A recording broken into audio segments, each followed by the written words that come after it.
Hey guys, Kyle with Dirt Bike Channel here. Today's video is all about what sorts of tools I keep in my shop to be able to work on my bikes, and the answer is every one.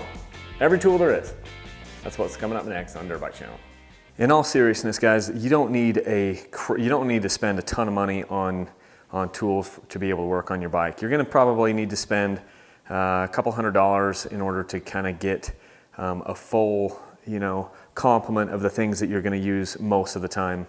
For the last 5 years, for the last long time, I've basically been using this tool set and then what I've got in this toolbox here.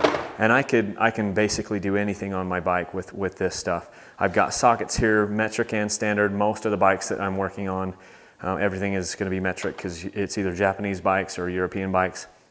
So I've got, quarter drive ratchets, quarter drive sockets, 3/8 drive and half drive to take some of the bigger things off. I very rarely ever need this, but usually this is just for like taking off rear wheels.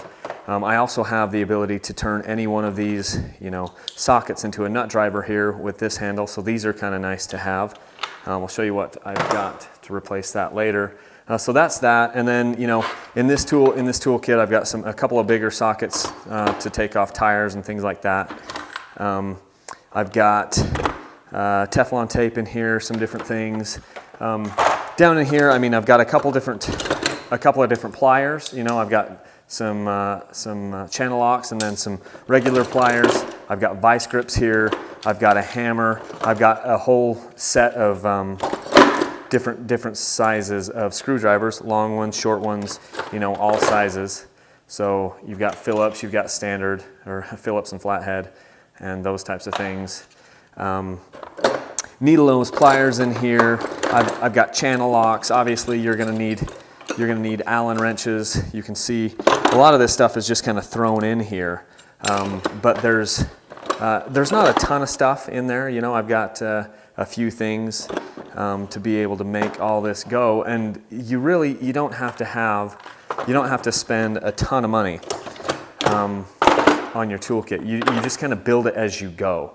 And this is a kit that I take with me when I'm camping. I'll take this, and then I know I have basically all the tools that I'm going to need within reason. Obviously, you need some air chucks and some tire pressure gauges and things like that of that nature. So I'll just go ahead and show you then the way that I'm building up the tool set below this. Okay, so let's jump into what I've got in this toolbox that I'm building up. And I've got most of the tools in here that I want.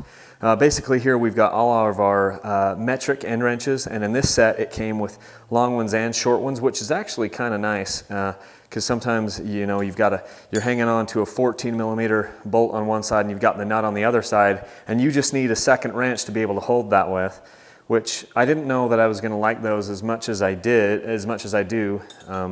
The short ones to complement the long ones. And then over here I've got a bunch of different nut drivers, and these I use these a ton on the bikes.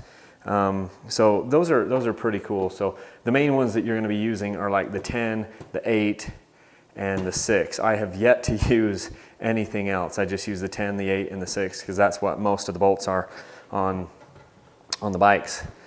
These days, at least the ones that I'm working on. And then I've got sockets over here. So we've got our, this is the 3/8 drive sockets. So I have a couple different ratchets here, and then, all the metric and all the standard. Basically, all I'm using here is metric. Underneath that, then I've got the quarter drive stuff. Let me just make sure we're still in frame here. Looks like we are. Yeah, so I've got the quarter drive ratchet with the quarter drive sockets, and then I've also got a Torx bit set. These are expensive. It's kind of surprising, but there's lots of stuff on at least the European bikes that are Torx, and some stuff also on the Japanese bikes. Obviously, I've got a tape measure, some heavy-duty scissors here. Moving down on this side, then I've got on this. These are going to be all my standard wrenches as far as inch goes. I haven't used those as much in the dirt bike shop because hardly anything is of that caliber, that size. I've got my thread locker. I've got Loctite in blue and in red. Got some extra cotter pins, some super glue just in case. Here's some grip glue, some Teflon tape. Moving moving along here, then this is just more of a random thing. Of course, I've got a sag scale in here. I've got a couple different tire gauges. I've got, you know, some spanner. These are wrenches to adjust your suspension, your preload collar on your shock. Got some extra jets. Got an extra plug. Got a couple other T-handles. I ordered these things, and this is a 10 millimeter T-handle, but that thing is so freaking huge. I don't know where I'd use it. Same thing with the 8 here. And then I've got, you know, just some springs for exhaust. These are also exhaust mounts and things. This is a little tool to adjust my carburetor. I'll just put that back there in the bag, and then obviously from the days when I wasn't running tubeless, got some of those in there. Oh, we've got some tire plugs in here since I do run tubeless. Let's see, moving on to this side, I've got all my channel locks and all my wrenches in here, diagonals and channel locks and those types of things. Pliers is what I meant to say, channel locks and pliers. And then down here, a whole set of screwdrivers. So I've got everything from Phillips there to the flathead, and then, you know, a tire gauge. And I've also got a box cutter in here to be able to, you know, utility knife to be able to do some stuff there on the bike. Extra blades in that. Let's see. Oh, over here we've got some files, different types of files. Every once in a while I have to, you know, file things down on the bike. I've got a seal puller still in the package. These are really nice to have. And then a half drive breaker bar. This is what I'll use to brake tires, you know, pull the nuts off tires. Little mini hacksaw. This is just kind of nice to be able to have around. There's a gasket kit for a top end, and then stealing pieces out of it. And then over here we got ball peen hammers. Funny thing is, this is the one that I wanted. I wanted this little guy, this 8-ounce hammer, and for some reason I kept ordering the wrong ones. So I've got a couple different ball peen hammers, 3 different ball peen hammers, and then just more of a, you know, a plastic tip or a nylon tip hammer. This is nice to be able to hit, knock things in on aluminum without damaging the aluminum.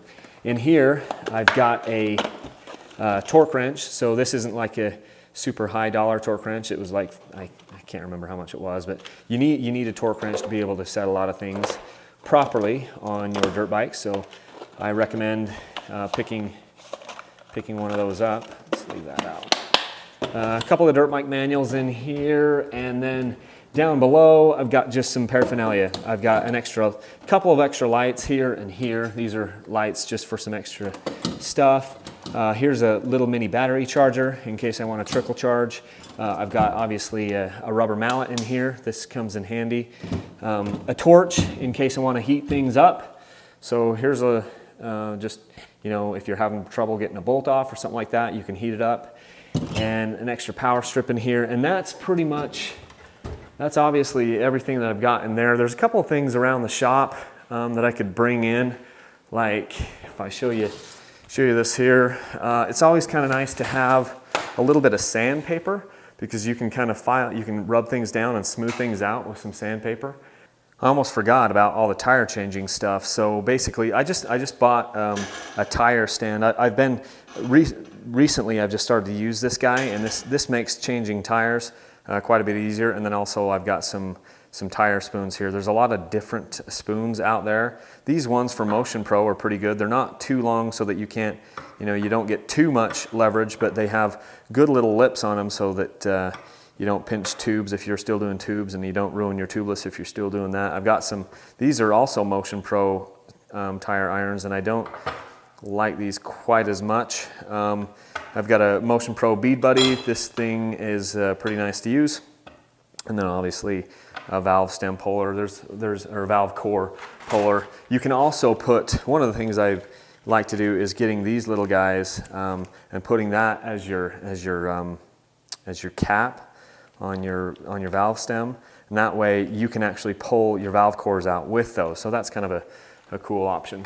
Well, that just about covers it, guys. These are the tools that I have to build up this toolbox to be able to make sure I can take anything apart on my bike that I need to. The only exception of, the only tools that I don't have in here that I'm going to end up building in, are tools to take apart my suspension. So I don't have anything in here that you can actually take your forks apart and revalve and the shock and stuff. And so those are additional tools that I'll be building into my arsenal here, but pretty much everything else I've got it covered. And that gives you kind of a baseline of things that you might want to start augmenting your tool system with. So if you've got other tools that you like and that you think are mandatory for a shop, then go ahead and put them in the comments below. And please remember to like and share and subscribe and do all that good stuff. And until next time, thanks for tuning in. Holy crap. I almost ended this video without showing you the most important tool you could ever own. Duct tape. That's right.